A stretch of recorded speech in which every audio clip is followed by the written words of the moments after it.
على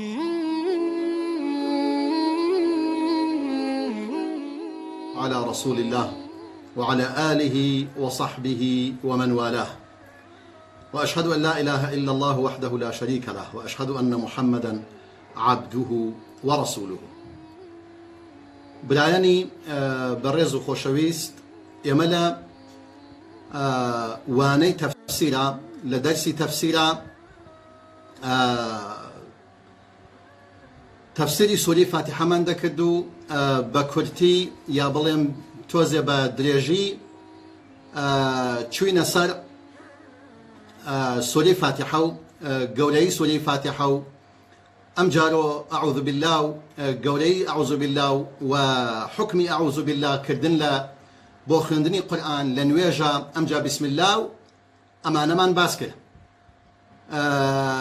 بسم الله الرحمن الرحيم من باس کرد بە درێژی. ئێستەیش بە یاری خوای پەروەردگار ئەچینە ئایەتی دووهەم، الحمد لله رب العالمين. جا بە کورتی ئەوەی پێش و دەڵێمەوە أعوذ بالله من الشيطان الرجيم، پنا أبم بخوا بألله، پنا أبم بألله لا شيطان كلا رحمي خوا در كلاوة كشيطان للا صفة بو شيطاني قولا هاتشان شيطان إنسان جنوك كان أوانيك خراب بن شياطين الإنس والجن دقل تبار ظلام ليلة دا مەبەست شەیتانی گەورەیە و مەبەست ئیبلیسە و شوێن کەوتوەکانی ئیبلیس کە لەگەڵ ئینسانە خەریکن. ئەم ئینسان لە کاتی نوێژەکە لە قورئان خوێندنەکە مەشغوڵی بکەن و لە ذیکری خوا غافڵی بکەن. بسم الله الرحمن الرحيم، بەناوی ئەڵڵا کە زۆر مێهرەبانە و زۆر ڕەحم دەکات، یانێ زۆر بەڕەحمە و زۆر ڕەحمکەرە، ڕەحم دەکا بە هەموو کەسێک، بەڕەحمە لە دنیا و ئاخرەتە، لە دنیا و ئاخرەتە بۆ ئیمانداران، لە دنیاە بۆ کافر و موسڵمان بەگشتی کە ڕەحمان ئەیگەیەنێ، ڕەحیمیش بۆ ئیمانداران بە تایبەتی لە دنیا و دوا ڕۆژە. الحمد لله رب العالمين.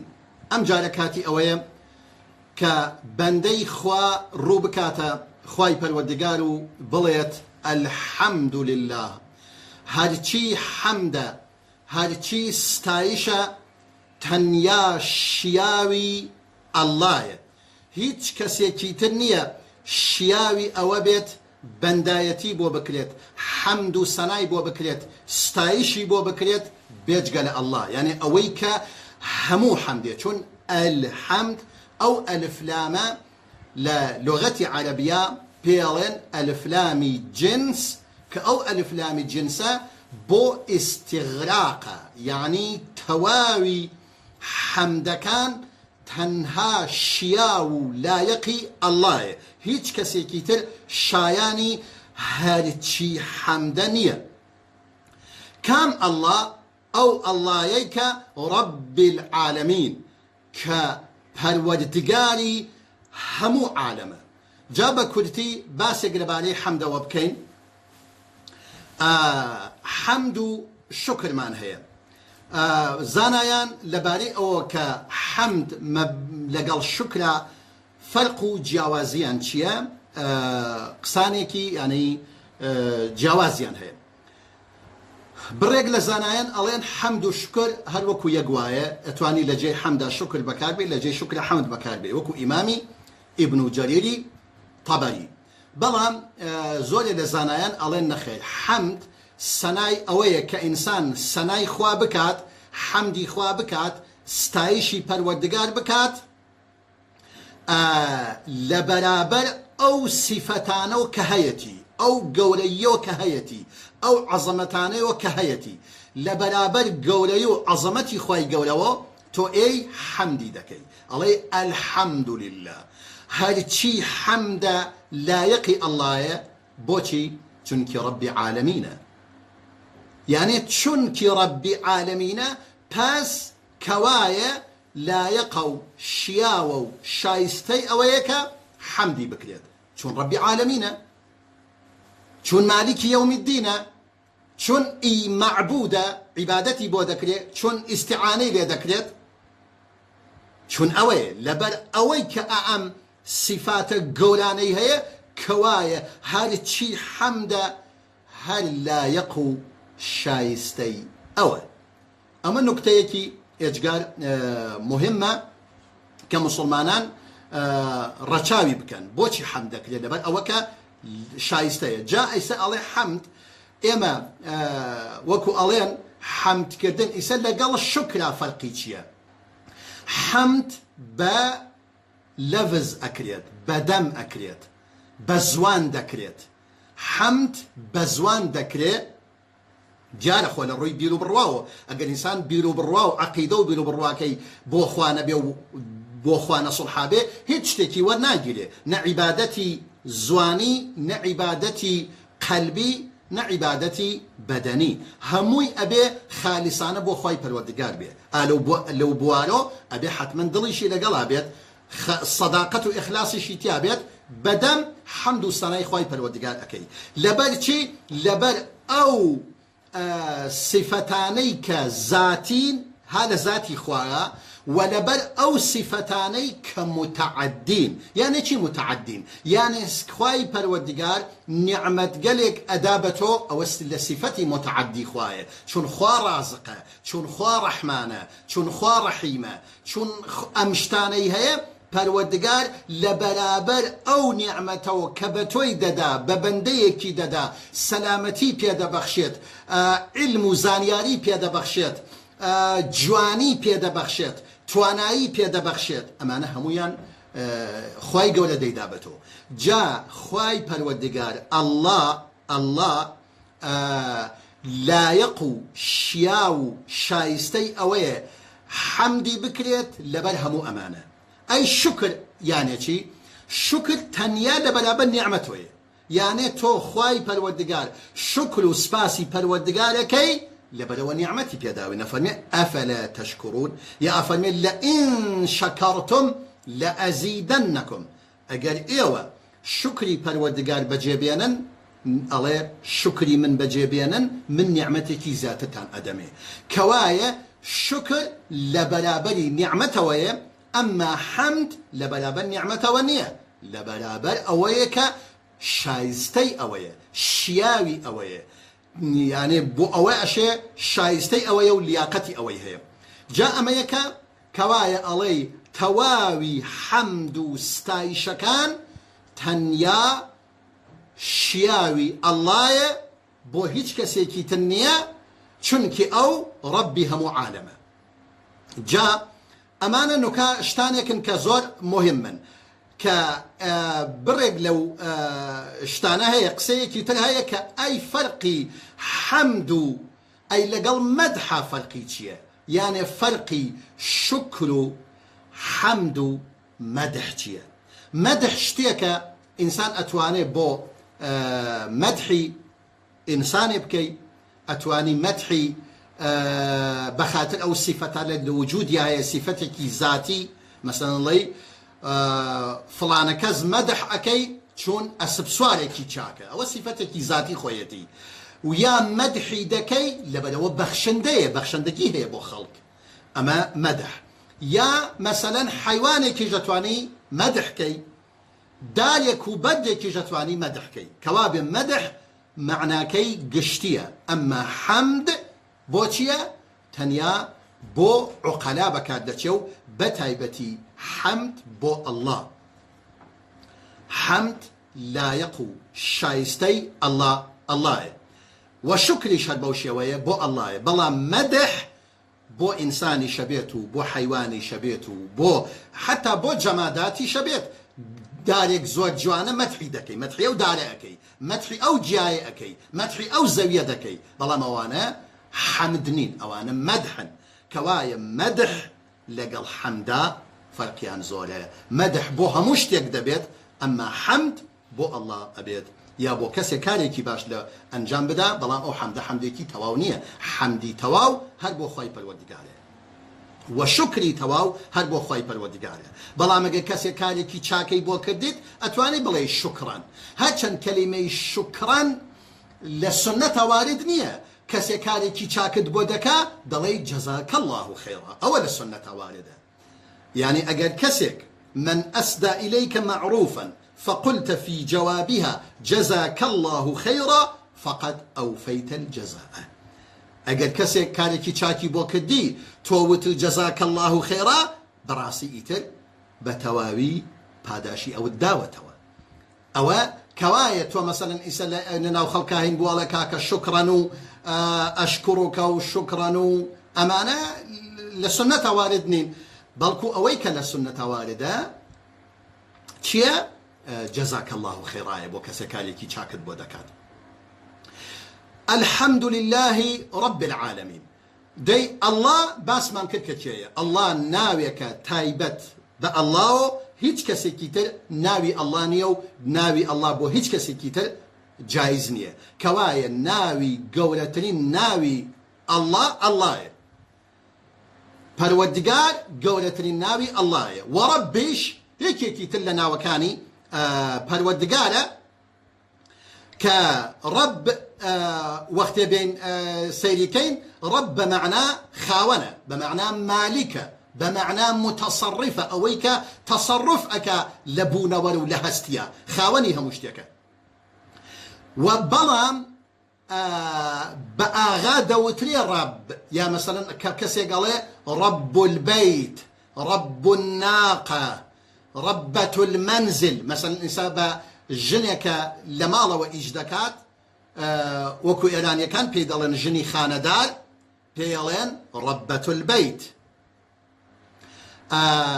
يا مثلا رب البيت خاون مال أو بوشي وبكالة شيت كوايا رب أجر بتنيا بكارد بت هربو الله بكارتشي رب الرب تنيا بو الله بكارتشي بلام بلي ربي مال، رب المتاع، رب الدار، رب البيت.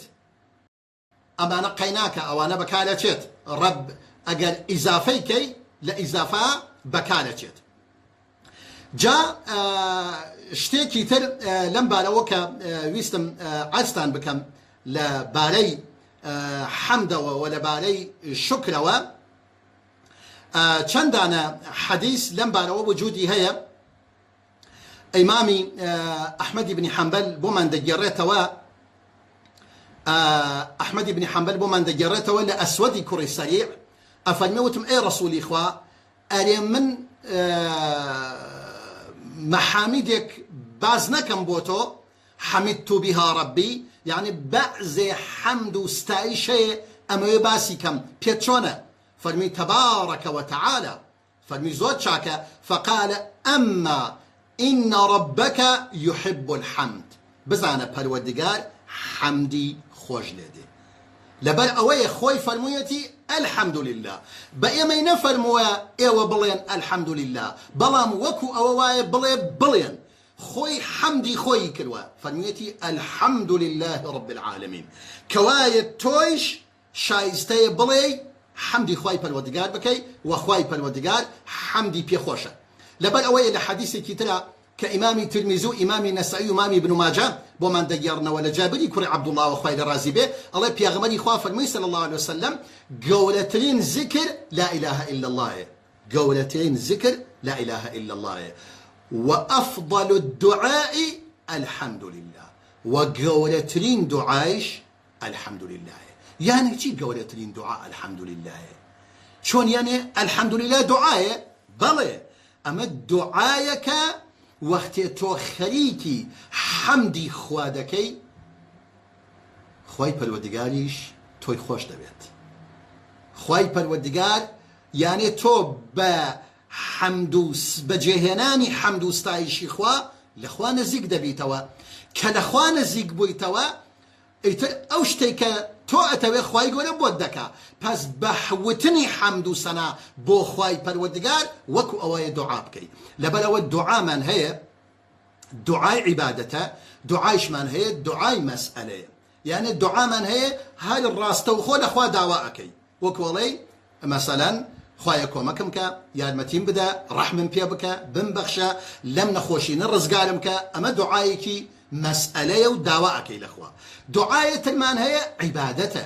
تۆ کە خەریکی عیبادەتی خوا دەکەی بە عیبادەتکردنەکەت لەخوا دەپاڕێت و خوا بتبەخشێ بۆچی نوێژەکەی بۆ خوا بتبەخشێ بۆچی ڕۆژ و دەگری بۆ ئەوە خوا بتبەخشێ بۆچی عیبادەت دەکەی بۆ ئەوە خوای پەروەردگار لای خۆی وەریگرێت و تۆ ببەخشێ و ڕەحمت پێ بکات و لە ئاوری جەهەنەم دوور خاتەوە و بۆ ئەوە ڕزایەتی خوا بەدەست بێنی دەی تۆ وەختی حەمدی خوا بەجێدێنی هەر ئەم حەمدکردنە نەوعێ پاڕانەوە و دوعایە لە خوای پەروەردگار کە عیبا کە بتبەخشێت کە ڕەحمت پێ بکات لە ئاوری جەهەنەم بتپارێزێت ئەوە زۆر نوکتەیەکی مهمە ئەو حەدیسە کە فەرموویەتی وحديثي تريشمان هي كإمام ابن ماجه لعبد الله كري عمر وابو من دجرتوا خويا لهدو كان رازي به كبيغمر إخوة صلى الله عليه وسلم فرموي بنديق لبندكان إخوة وتي أي رب أي پروردگار لك الحمد كما ينبغي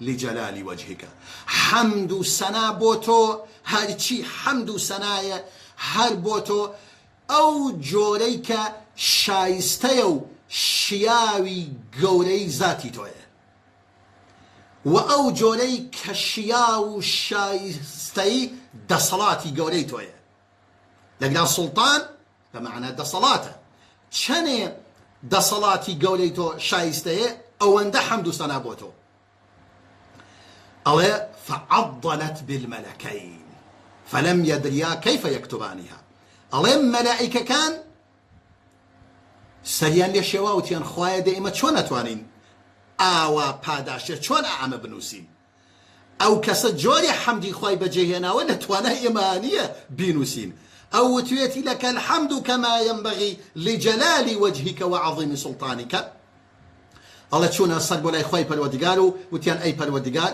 بەندەکەی تۆ شتێکی وتووە کە ئێمە نازانین چۆن بۆی بنووسن خوای گەورە فەرمووی لە حاڵەکە خۆی زانێ بەندەکەی ئەو چی فەرمووە فرمي باشا بندكي من ما قد شي وتيان وتويتي يا ربي لك الحمد كما ينبغي لجلال وجهك وعظيم سلطانك أميانا وتوى إما تشيبكي خواي بالودقار فرموي هر أو جولي أو وتويتي بوشي وبينوسن كاتان نبيت كاتي هاد بولاي من خوم جزاي دموا خوم زانم پاداشي أو حمد سنايا شيء إيواناتوانا جاء لدا ئەم حەدیسانە بۆمان ڕوون دەکەنەوە کە حەمد زۆر زۆر مهمە و ئەوەیە کە ئینسان حتا وەختێکیش نانێک دەخوا ئاوێک دەخواتەوە حەمد و سەنای خوا بەجێبێنێت لەسەر خواردنەوەی نانەکەی حەمدەکەی ئەوە خۆی گەورەترین هەرچەند خۆ لێرەدا تۆ کەوایە جا ئێستا نوکتەیەک دووبارە بیڵێمەوە کە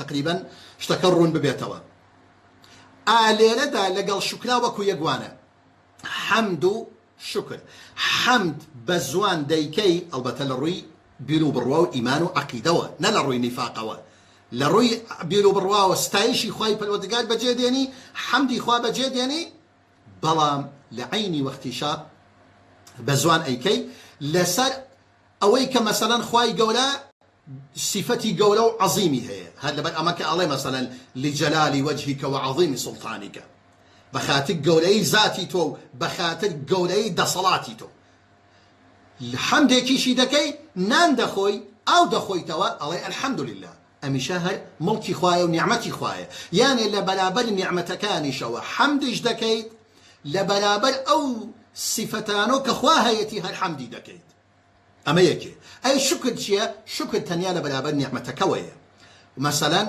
شکری خوا دەکەی کە نیعمەتی پێداویت کە سەلامەتی پێداویت کە علمی پێبەخشیویت کە ماڵ و دارایی و سەرۆت و سامانی پێداویت لەسەر ئەمانە شکری خوا بەجێدێنیت و شکر بە زوان دەبێت بە دڵ دەبێت بە کردەوەیش دەبێت بەجێهێنانی شکری خوای پەروەردگار لە بەرابەر نیعمەتەکانەوە یانێ چی یانێ لە دڵ و دەرونەوە بڕوا دوابێ هەچی وما بكم من نعمة فمن الله هەر نیعمەتێک خوا داوێتی بە تۆ هین ئەڵڵایە هەرچی نیعمەتێک هەتە ئەگەر سالمیت ئەگەر بە قووەتیت ئەگەر جوانیت ئەگەر دەوڵەمەنیت ئەگەر زیرەکیت ئەگەر علم و زانیاریت هەیە هەر چیەکت هەیە بزانیت بڕوا دوابێ لەلایەنی خواوەیە. ئەمە یەک.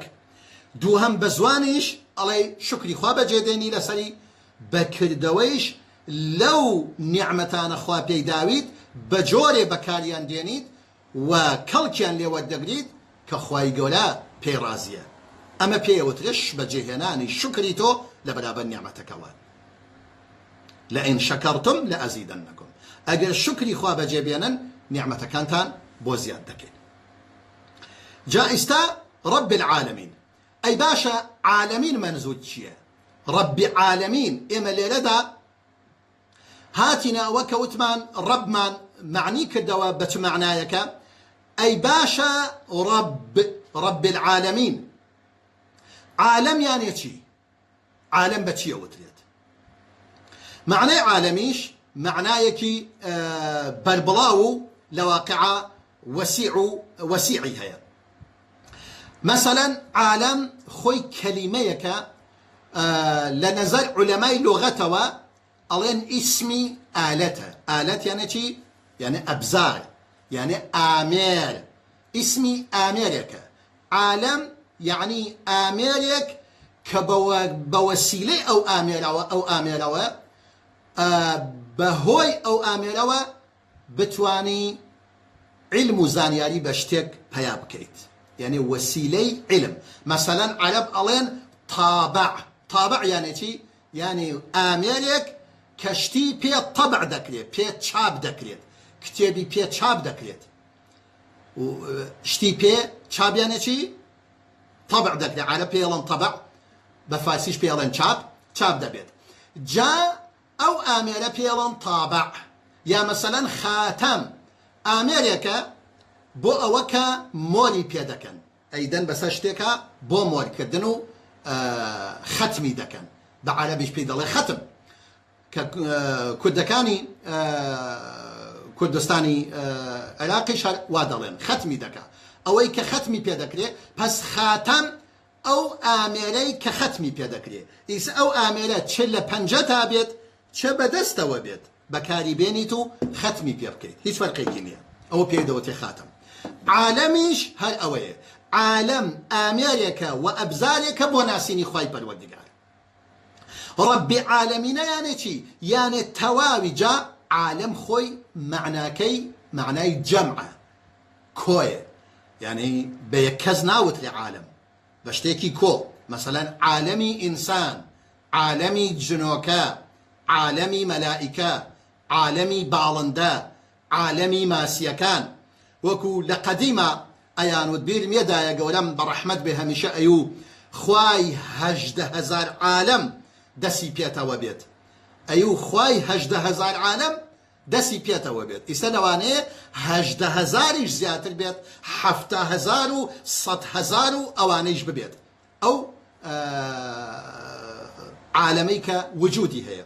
مثلا عالەمی مێلوولەکان، عالەمی مثلا باڵندەکان. لەناو باڵندەکانە هەر باڵندەیە بۆ خۆی باڵندەیەکی تایبەتە، کەوایە هەر عالەمێک بۆ خۆی هەیە. عالەمی ئینسان، جنۆکە، مەلائیکە، ئینسان، عالەمی حیوانات، عالەمی نەباتات، هەموو ئەمانە عالەمن. کەوایە ئەمجا عالەمین یانێ چی؟ یعنی هەموو ئەو عالەمانە، هەموو ئەو عالەمانە.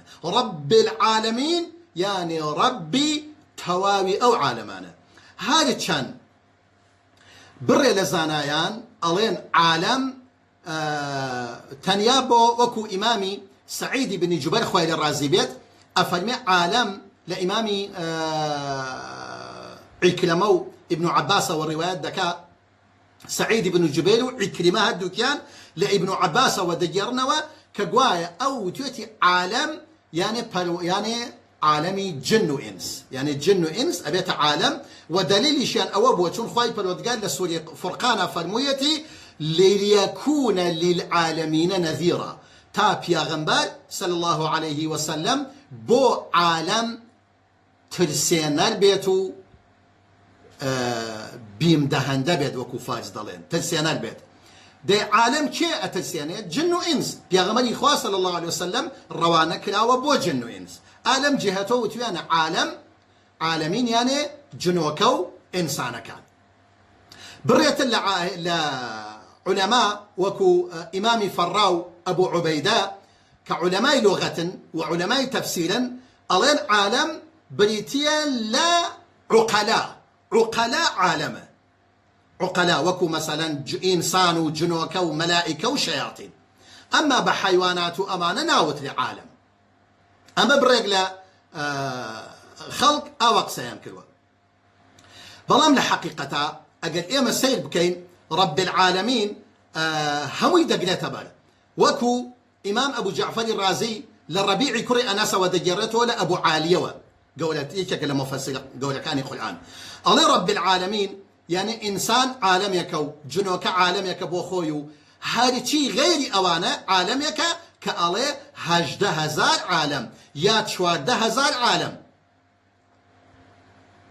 أمانة هل أو 18,000 كوتم دايا قولم أي فرمو أو قول إمام أبو عالية شلسل أويك أفرمي 18,000 عالم جالنا نهاية أم عالمة باشتر أوية معناي قشتي بيا بدريت شون كوتوت يا رب العالمين ربي همو عالمه عالمك همو يدقريت بر وباشترين بلقبو أميشا كهمو بونوار أقريت بر بيجقل الله بيجقل پروردگار همو عالمه أو دليليك فرعون لكاتك لبرابر موسى وقرار دقريت الله قال فرعون وما رب العالمين فرعون وتبا موسى عليه الصلاة والسلام ربي عالمين كي باسي كم بودكي هاكاتي خو أمل الروي حقيقته نايرد يعني الراز ناكا وقتك موسى فرمي خريقو فرعون دعوتك وباني كربو أوكا إيمان بين با پروردگاري عالم أو جوتي وما رب العالمين هاوتي فأتيا فرعون فقولا إنا رسول رب العالمين فرموي بلي بفرعون خواي پروردگار فرموي تو هارون بيك وبرون بولاي فرعون بلين بفرعون إيما رسولي فلستادي روان كلاوي ربي همو عالمين دعاي وتي فرعون وتي وما رب العالمين أو الجواب داو فرموي وقتي وتي وما رب العالمين قال رب السماوات والأرض وما بينهما إن كنتم موقنين فرموي رب العالمين زاني جاية ربي آسمان كان ربي زوية وربي أومهم بون وليك لبين آسمان كان وزوية وجودي هي أجل إيوة يقين تان هي دعاي وتبا خلق كان يدوروا بري وتي جوتاناتي وشقسيك دكا باسي چي دكات قال ربكم ورب آبائكم الأولين فرمي زوتان بنا خوشا با بيتان بليم أو پروردگاري كربي إيويشو ربي همو بونورا ربي إيويشو ربي باوبا بيلانشتانا باوبا بيلاني رابدوتان أواني كلا رابدوا وجوديان بوا ربي أوانيشا آبم شوية رون دبيتوا كرب العالمين يعني ربي همو بونورا عالم أبيتا معنيك بوهم عالم بيموايا كاتا كمان أليلا كوتاي بيهات أليلا دا بباسك كوتاي ديانمو هموتان بخوي ولا أسبيلم والسلام عليكم ورحمة الله وبركاته بو برسالة كان أمن خزمتانا